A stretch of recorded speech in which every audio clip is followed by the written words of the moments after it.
It is not generally realized, perhaps, what a wealth of mountaineering possibility is found in our own Lake District. Here, of all places in England, is a diversity of scenic beauty unequaled elsewhere. It is a land of lake and river, of brawling mountain torrents rushing into lush and wooded valley, whilst high above rise the peaks and crags of the unchanging fells. Hidden amidst them lies the little town of Keswick, the Mecca of the British mountaineer, the training ground for those who aspire to conquer the summit of such titans as Everest.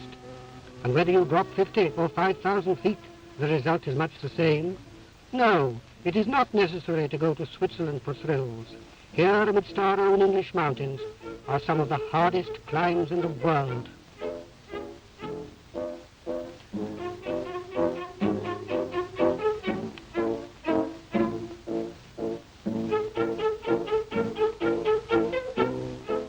Up beautiful Borrowdale we approach the roofs of England, and at Seathwaite the road ends and we must take to our feet.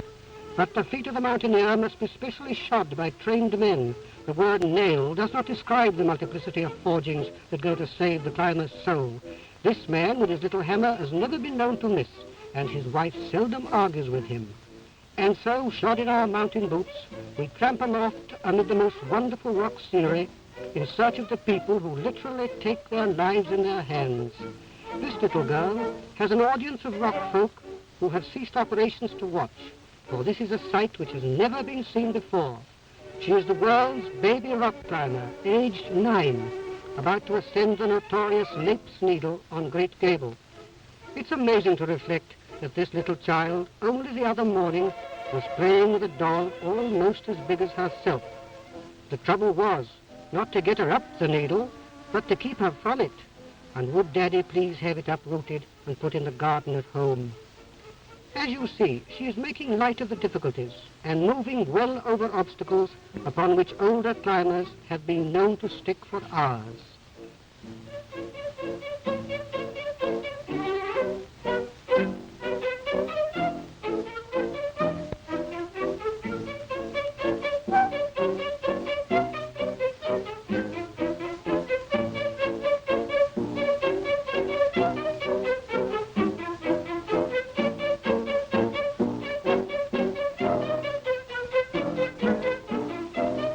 Block of this needle is loose and it can be rocked.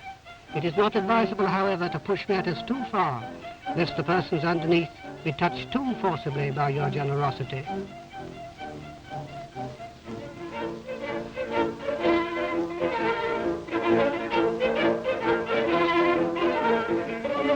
There she is, on the top, a splendid climb. In a year or two she might be leading farther up. But 40 years ago, in Grandmother's days, the old Sphinx gazed on a different scene.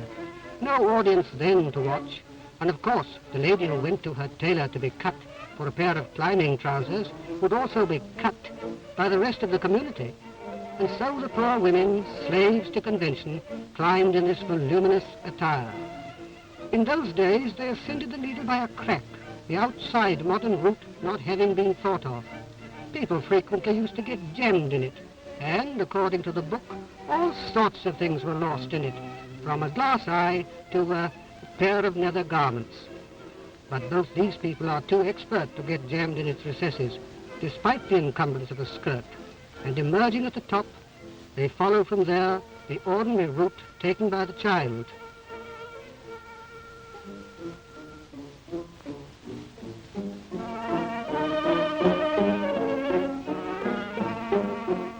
And now, further along the mountain, let us look at the modern girl. Unfortunately, the climb these girls have chosen is already occupied. But in this case, Adam isn't doing too well, and even the aid of combined tactics failed to make more than a fleeting impression. So the girls ask them to leave, and up they go.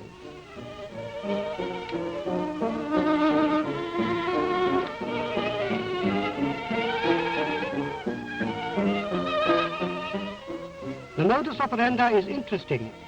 No crag is devoid of ledges, so the leader mounts to the first one and winds her rope around a natural rock projection. She can now neither fall nor be dragged off. The rope attached to her second, she draws in behind her and over her shoulder. And should the second slip, she can be easily held by her leader until she regains her footing. When she reaches the leader, the belay is changed, the leader unfastening herself while the second takes the belay. In this way, there is always one of them fastened to the face of the crag. The idea is that should one fall, the other or others cannot be dragged down after. This process is repeated over and over again all the way to the top. A client once asked a guide what would happen if the rope broke, and the guide, who had a misplaced sense of humor, said he was afraid he'd have to charge for a new one. Note the sensible attire of these girls. I believe it was one of these who climbed all day with two boys, and only discovered at the end of it that one boy was the other boy's mother. The only thing that surprises me about this tale in these modern times is that one boy didn't turn out to be the other boy's grandmother. A rift in the rocks like this is known as a chimney, and at the narrow parts, progress can sometimes be made without the use of holes at all, by simply jamming the feet or knees on one side and the back on the other and wiggling one's way to the top.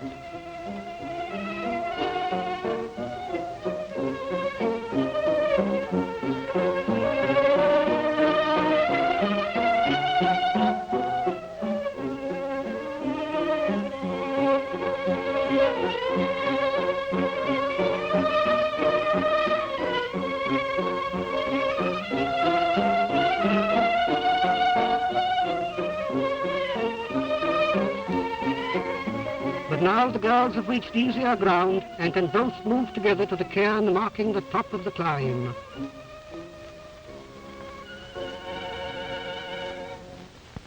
At the top, let's have a peep at the men who start here and work downwards. These are naturalists, and their object is to photograph a raven's nest. If I may descend into facetious ambiguity, this gentleman is off to see his bird. He has two ropes, one fixed and the other handled by his party above.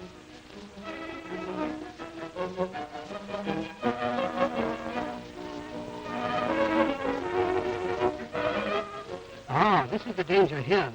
The rope running over loose material and sending it down on the defenseless climber's head. He's more than ever likely to be struck by the lakeland scenery. Now he's very near the nest, and the youngsters are so unsophisticated that they think it's mummy come back. But the parent with no food fails to arouse further interest, and the fledgling's faith in maternity sags upon him. Now let us go to the crags in Langdale. The scenery is riotous in its splendor, an ever-changing kaleidoscope of lake, mountain, and river.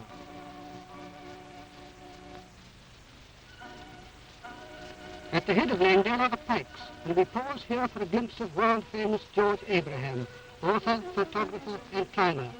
His dark slides seem to be in trouble. He's dragged his whole-plate camera all over the Alps. Then, a little finding is a falling leader, owing to the tremendous jerk on the rope. And here is a simple device by which the shock may be resolved into a number of smaller ones by the tying of several cord stops which will break one after the other, so easing the strain. In this case, it's a wise precaution, for our leader is young and inexperienced and is making technical mistakes, lying on the rock and tending to be a little wild and panic-stricken. Wisely the second holds his rope above him over the belay.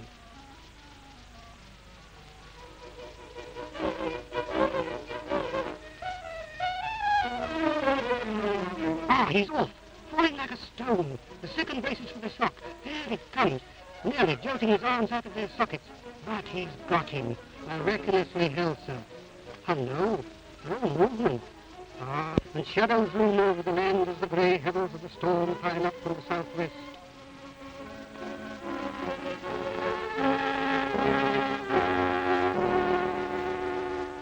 On the tourist track thinks it's time he shepherded his family away. Then, with a wild roar, the sky the mountain, shrieking with rage, you puny mortals, run to your shelters. The peaks belong to us now, to us, the storm gods. Why, while there is yet time. And soon the mountain is deserted. Deserted 14 feet from the top of their climb, our young friends are caught like rats in a trap.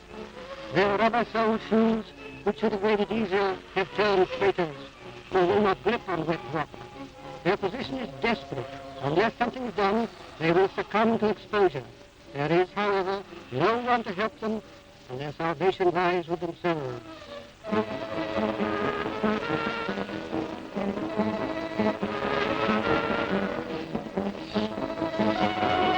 There is but one chance. The only way to save themselves is to abseil. That is, they take off the rope from around their waists and cut from it a piece a yard long. This they knot and hang the loop thus formed over the belay. The rest of the rope is threaded through the loop so that the two ends hang down together. Then they pass these long ends inside the thigh and up over the elbow and slide down it to the next sledge. By pulling on one end, they can get the rope down. This process is repeated over and over again. It's a slow and laborious business, but down and down they go to safety. Pitch after pitch, belay after belay, lashed by the rain, blown off their balance by the wind, and slowly being numbed by the cold with fingers that are losing their grip.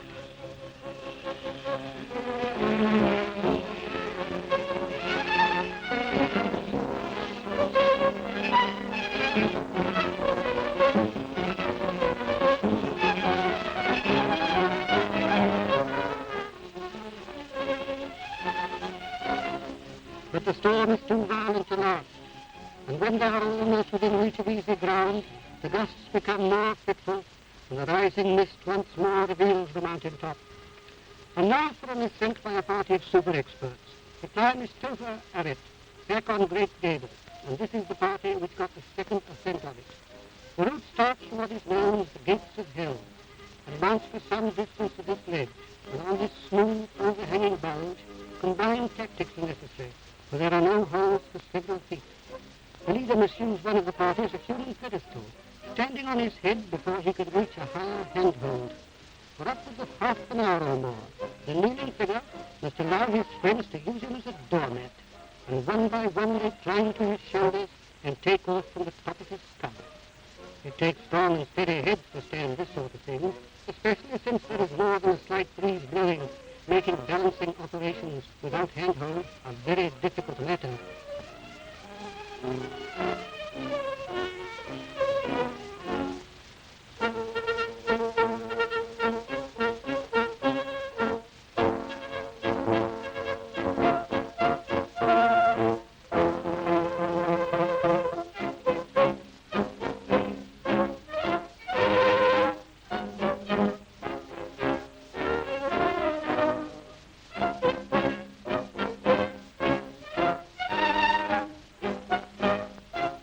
They are all over the hard part, except the last man who has ascended for a rest.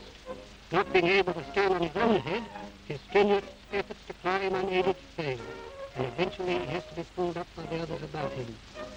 The climb relaxes a little now, but it is still steep and forbidding, and near the top they make a traverse to the left, and then ascend a smooth track, rejoining the ridge by a swing of the arms alone.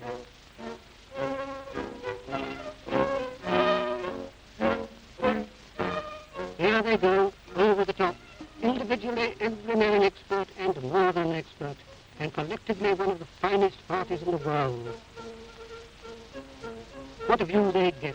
But further along the crags, let me introduce you to Mr. Stanley Watson, world-famous chief of the British mountain guides. He's going to lead the severe Kernot's crack, blindfold, just to show how easy it is. Ooh. With 4 thicknesses of brown linen over his eyes, it is quite impossible to see. But, for the benefit of skeptics, he will do it just as well with 10. The second now is brought into what is called the sentry box, and the leader goes on again. This is the hardest part, and more than one accident has occurred here.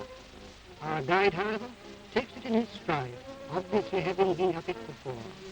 Hand and footholds are provided by small chockstones, jammed between the two sides of the crack. And a little higher up, the whole of the body can be inserted, and progress made by wriggling and jamming.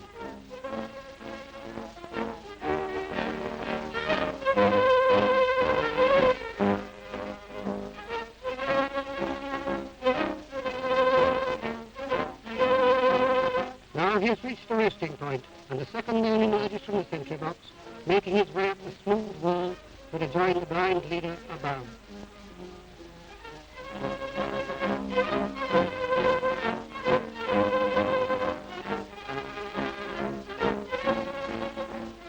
After this, there remains about 100 feet of slab of an easier nature, and the climb is done.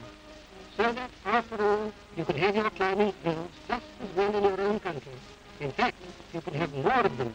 For although Lakeland is the nursery of the novice, it is also the home for the finished expert.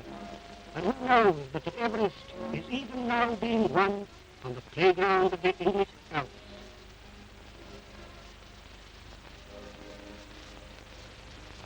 And if anyone thinks that mountaineering is a mud's game, well, here's proof that it has its uses after all.